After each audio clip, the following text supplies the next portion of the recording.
पंडित श्री सतवीर सत्यानंद जी। शत शत नमन महाराज जी। महाराज जी, मैं 37 वर्षों से सदगुरु कृपा से भगवान शिव आराधना में संलग्न हूँ, परंतु जब मैं शिव मानस पूजा से स्तुति करता हूँ तो मुझे यहाँ आकर शंका हो जाती है। उसमें एक लाइन आती है, यदक्त करोमि तदखिलम शंभो तवाराधनम। इनका भाव ये है कि मतलब हर एक कार्य, मतलब जो भी हम करता हूँ वो शिव आराधना कैसे हो सकता है। कह रहे हमें लगता है कि कुछ तो हो सकता है, नहीं, इसमें आपको ये समझना है कि कुछ तो हो सकता है, कुछ नहीं हो सकता है। ये उसकी बात कर रहे जो अज्ञानी जीव भगवान से विमुख है, क्योंकि उसके द्वारा अहम से होते हैं, तो अहम के कारण कुछ पापाचरण होते हैं और कुछ पुण्याचरण होते हैं। लेकिन यहाँ जो स्तोत्र का भाव है वो शिव समर्पित है। शिव समर्पित का शरीर भी भगवान को समर्पित है, मन भी भगवान को समर्पित है और स्वयं भी समर्पित है। तो उसके द्वारा जितने आचरण हो रहे हैं, देखो यहाँ तो तुम शिव आराधना पर कर रहे हो। देवर्षि नारद जी ने एक भक्ति का सूत्र गायन किया कि भक्ति का स्वरूप क्या है। बोले तदर्पिता अखिलाचारिता तद्विस्मरणेन परम व्याकुलते। अखिलाचारिता का मतलब समझते हो आप? समस्त आचरण, समझते हो? गीता जी में भगवान आदेश कर रहे हैं, ये तो सर्वाणि कर्माणि मयि सन्न्यस्य मत्पराः अनन्ये नैव योगेन माम ध्यायन्ति उपासते। ये तो सर्वाणि कर्माणि का मतलब समझ रहे हो ना? नहीं समझ रहे हो? सर्वाणि कर्माणि है ना, सर्वाणि कर्माणि तदर्पिता अखिलाचारिता कर्म करोमि तदखिलम शंभो द्वारा बात कर्म करोमि। वहां पर अगर यद्यत सत्कर्म करोमि सत्कर्म तो पूजा। आप इसमें भाव समझना, वो शंभो तवाराधन करने वाला है ना, तो वो तत् कहे या न कहे, यद्यत कर्म करो, जो मैं कर्म कर रहा हूं वो आपकी आराधना बन जाए, क्योंकि वो शिव का समर्पित है, तभी माना जाएगा। शिव भक्त तभी तो होता महाराज, मतलब जैसे हम मतलब कार्य करते हैं जी, और करने में लगे हैं, समर्पित नहीं हो पाए। नहीं, ये बात हमारी समझना होगा कि जब तक करता है, करता अगर बकाया है तो उसके द्वारा अपराध बनते हैं। और साधना का स्वरूप है कर्तृत्व भाव भगवान में समर्पित करना, अहम को भगवान में समर्पित करना। तन वांग मनोभिर अमलई सोहम तवै वास्यता। भक्त का स्वरूप क्या जानते हो? तनु वांग मनोभिर अमलई सोहम तवै वास्यता। शरणागति अगर नहीं तो फिर आराधना किस बात की? और ये शरणागति है, तनु वांग मनोभिर। तो अगर आप अपने को अभी ये मान रहे हैं कि मैं कर्म करता हूं, तो आपके ऊपर शासन लगता है। तस्मात् शास्त्रम प्रमाणम ते कार्याकार्यो व्यवस्थितौ। आप शास्त्र के अनुसार कर्म करें। अब शास्त्र के अनुसार जो कर्म होगा तत्कर्म होगा या स्वकर्म होगा? विचार करें, वो स्ववासना से युक्त होगा या शास्त्र सम्मत होगा? तो वो शिव अर्पित हुआ कि नहीं हुआ? तो उसमें आप कैसे भेद डाल सकते हैं कि कुछ अर्पित करेंगे कुछ नहीं? गीता जी में आपने पढ़ा है, यत करोषि। मैंने यही कहा था कि यद्यत सत्कर्म करोमि शिवा तो आराधनम। भगवान जी सत्कर्म आपके आराधना है, अगर जो मेरे से गलत कर्म करते मैं आपकी आराधना उसको कैसे मान? गलत कर्म हो कैसे सकते हैं? जैसे हम चल रहे हैं, चीता मर गया और कुछ हो गया, उसका प्रारब्ध है। हमारे द्वारा किया हुआ कर्म नहीं हो, वो हमारे द्वारा किया कर्म नहीं। किया कर्म तब माना जाता है जब हम किसी चीटे पे जान के पैर रखेंगे, हमारी चेष्टा नहीं। ऐसे तो हमारी श्वासों से बहुत से जीवों की हत्या हो रही है, जानबूझ करके भी मार देते हैं। जैसे मच्छर आया तो वो भक्त नहीं है। हम अगर मच्छर बैठा हुआ है तो उसे धीरे से उड़ाएंगे, हम उसकी हत्या नहीं करेंगे। अब जानबूझकर भी अगर हत्या होती है तो मन वचन कर्म से हम भगवान की शरण में हैं, और भगवान उन अपराधों का क्षमापन, पापोहम पाप कर्मा हम श्लोक आदि के नहीं क्षमापन के, तो वो क्षमापन के भी श्लोक तो कहे जाते हैं। और फिर स्तोत्र के एक एक अक्षर में अगर त्रुटि हो जाए मात्रा में, उसके लिए यदक्षरम पदम भ्रष्टम मात्रा हीनम चेत भवेत्। तो हमारे अगर किसी कर्म में दोष हो जाता है, कोई अपराध जनित क्रिया हो जाती है, तो हम उसको भी भगवान से क्षमा याचना करते हैं, प्रार्थना करते हैं। लेकिन हमें ये लगता है कि यहाँ जो स्तोत्र में कहा जा रहा है वो एक समर्पित हृदय वाला शिव भक्त बोल रहा है। किसका स्तोत्र है? जी शिव मानस पूजा। नहीं, ये किसका? भगवान शंकराचार्य जी का है। शंकराचार्य जी। तो अब आप सोचो, इतने उच्च कोटि के महापुरुष करे, कोई आप थोड़ी बोल रहे हो, समझ रहे हो ना?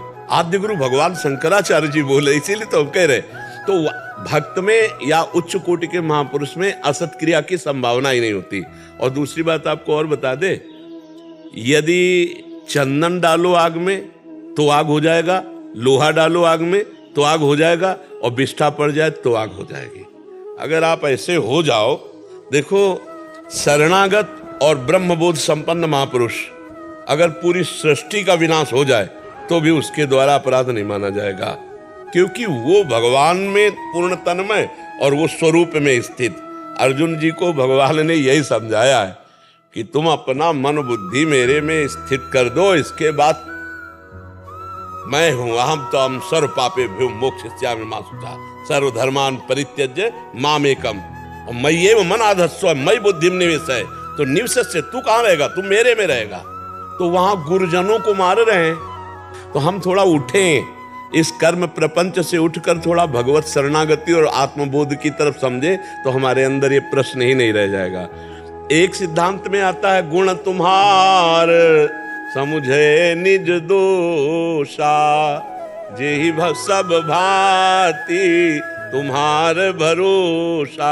आप सिद्धांत इसको पकड़ रहे हैं। इसी सिद्धांत से जब भक्त आगे बढ़ता है तो गुण दोष दोनों से परे हो जाता है।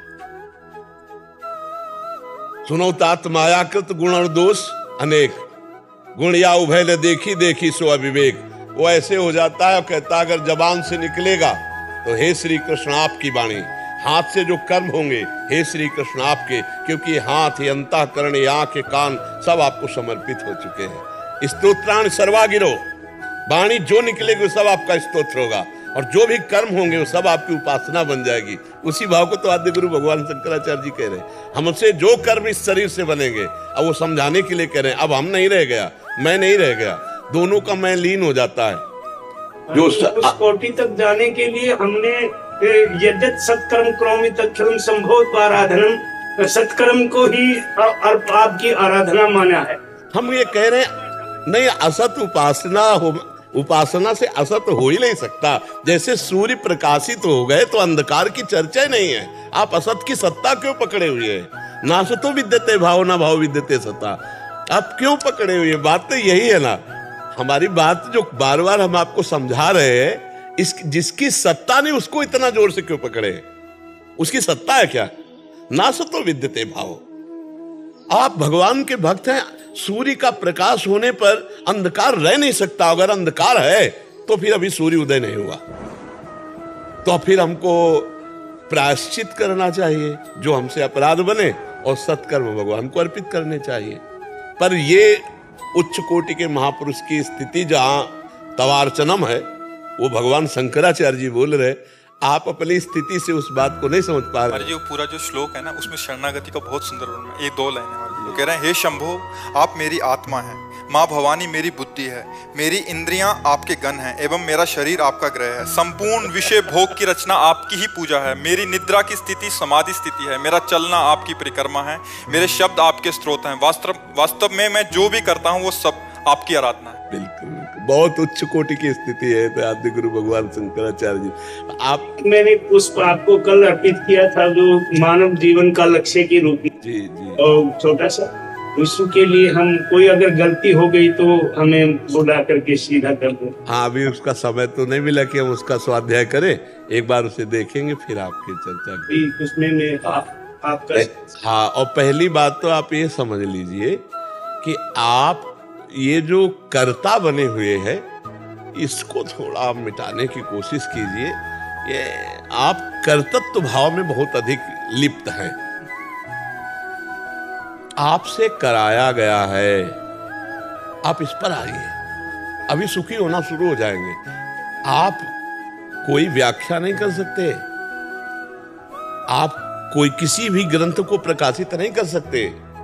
आपसे कराया गया है, फिर आपको परेशानी क्या है? समस्या जब हम कर्ता होते हैं तो उसमें प्रशंसा या दोष, ये दोनों बातें, और जब हमसे कराया गया है तो हम दहाड़ के बोलते हैं, बोले ये गलत है, वो आप देख लो गलत है, मुझसे कहला दिया गया, आप देख लेना, किसी भी शास्त्र में देख और ढूंढ लेना, कहीं ना कहीं आपको मिल जाएगा।